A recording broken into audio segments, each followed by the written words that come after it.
12ാമത് സംസ്ഥാന സ്കൂൾ കലോത്സവ വേദികളിൽ ഈ കാണുന്ന ഇൻസ്റ്റലേഷനുകൾക്ക് പിന്നിൽ കൊല്ലംകാരനായ അഭിലാഷ് ചിത്രമൂലയാണ്.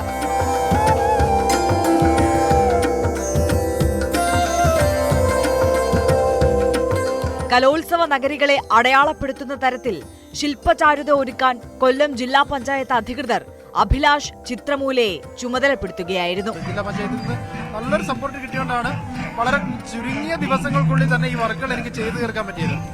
ഏകദേശം 2-3 ആഴ്ചയോളം ചെയ്യേണ്ടുന്ന ഒരു വർക്ക് 5-6 ദിവസം കൊണ്ട് നമുക്ക് ചെയ്തു തീർക്കാൻ പറ്റി. ഇത്രയും സംഭവം ഒരുപാട് സന്തോഷമുണ്ട്. കാര്യം എന്ന് പറഞ്ഞാൽ എന്റെ നാട് തന്നെയാണല്ലോ. അന്നേരം ഞാനിവിടെ വരുമ്പോ എന്റെ നാട്ടിലുള്ള ജനങ്ങളെല്ലാം കാണുന്നുണ്ട്, വർക്കുകളിനെ കുറിച്ചിട്ട് എന്നെ വിളിച്ചു പറയുന്നുണ്ട്.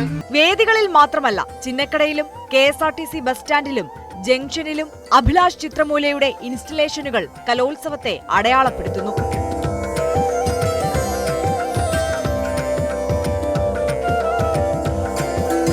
കൊല്ലത്തിന്റെ വിവിധ ഭാഗങ്ങളിൽ ചിന്നക്കട റൗണ്ടിന്റെ അവിടെ, ഗ്യാരേജിന്റെ അവിടെ, KSRTC ഗ്യാരേജിന്റെ അവിടെ, പിന്നെ നമ്മുടെ മെയിൻ ആയിട്ടുള്ള വേദികളിൽ പിന്നെ ഏകദേശം ഈ ഇൻസ്റ്റലേഷൻ ആർട്ട് എന്ന് പറഞ്ഞാൽ ഏകദേശം 23 അടി പൊക്കമുണ്ട് ഈ വർക്ക്. കണ്ടവരൊക്കെയും നല്ല അഭിപ്രായം പറഞ്ഞതിന്റെ സന്തോഷത്തിലാണ് സകുടുംബം അഭിലാഷ് ചിത്രമൂല.